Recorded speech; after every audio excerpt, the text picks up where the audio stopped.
Well, thank you very much.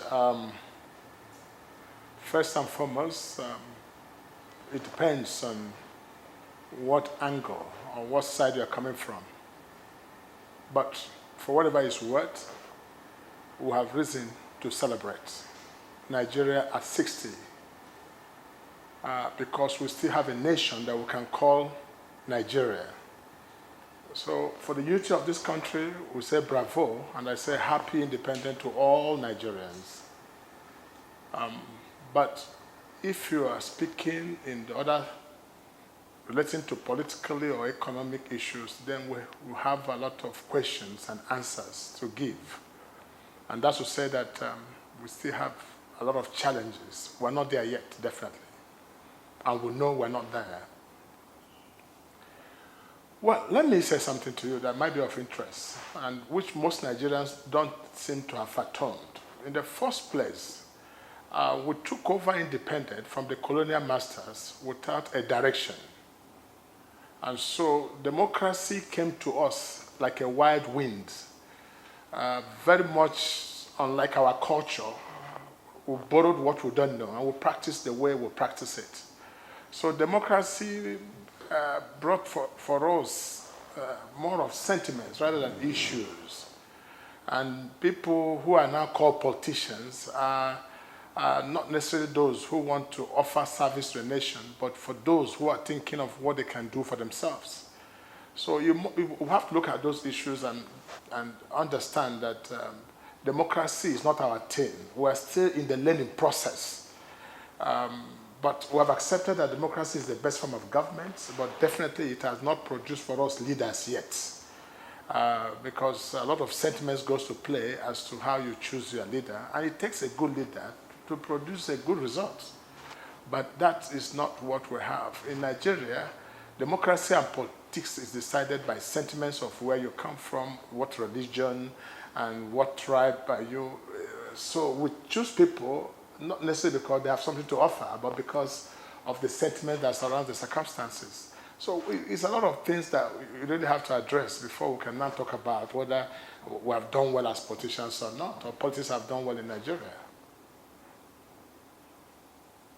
Well, what I told you the truth is that the politicians of those days had little challenges to manage.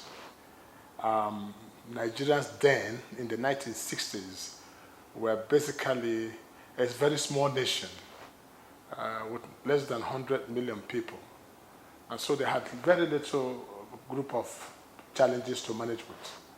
And our source of income, which was called the oil, at the time it came up after Jaragowan, improved our economy because it had little or no much of challenges. If you remember, leaders in the past had excess funds, and that's not the case now. Remember that this our one source of income, which is called the oil, is not increasing, meanwhile the population is growing in a geometrical progression, while the income is coming in the arithmetical progression. So the point I'm making here is that if you say what difference, I don't see much of difference. It's the same character, the same thing that comes to play. But I salute the founding fathers for giving us what is called a nation. That is what I celebrate today, the Nigerian unity. That's what I celebrate. I'm not celebrating Nigeria politically or economically because we don't have much to show for it. But for the unity of this country is worth celebrating. And I salute the spirit of our founding fathers. But let me say that we must understand that the problems of the past, the problem never started today, it started prior to this time, and that's what we're facing. And if nothing is done right now, in the near future, the problem will get worse as the population increases and demand on the resources increases, and we're not thinking outside the box, and we'll continue with the old style of doing things, getting the same old results. So that's basically what I can say on this matter. Well, we're talking about agitation. It's unfortunate that at this time of our life that somebody will come up to say, I want to secede, I want to move out of the entity called Nigeria. I don't know whether it makes sense. I don't know what's the fear. And what is the guarantee that if you secede and form your own group. Even within that group, you will not feel marginalized again, and another secession will come in. So it is an endless recording decimal that will never end. I think these agitations are economically linked. More importantly, where there's poverty, even in a home or a country, division is inevitable. People would like to think that if they're on one side, they'll be better off than if they're together. So this whole agitation is simply an economic problem. It's poverty. Let me put it in a direct and clear manner. It's poverty speaking. Where people feel they're marginalized, people feel they're not getting their fair share because it's not enough. And some other people who call for agitation are those who think by the time it comes to their place, they'll become the king and very powerful, so to say. But what I advise Nigerians is that the issue of secession or opting out is not the way out for us, because with this large population, it's large economy, large market, and that's the respect we have in the whole world. Our Nigerian respect today lies in the fact that we are one united big country that is a big market, big economy, and we should please preserve it.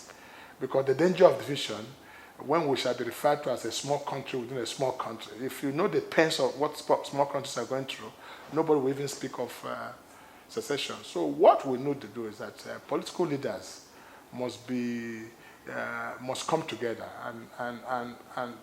and celebrate our nation.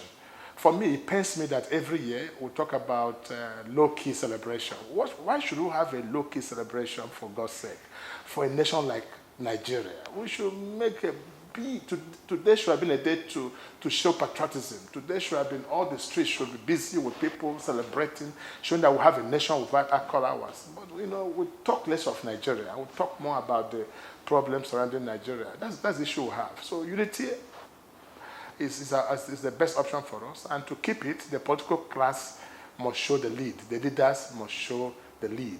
And this idea, again, of whenever a governor is in power or a president in power, only people from his zone feel that they are part of government and others feel alienated.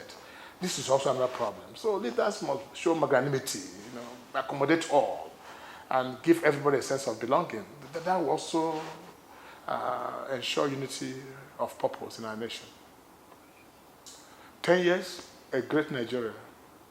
I tell you something.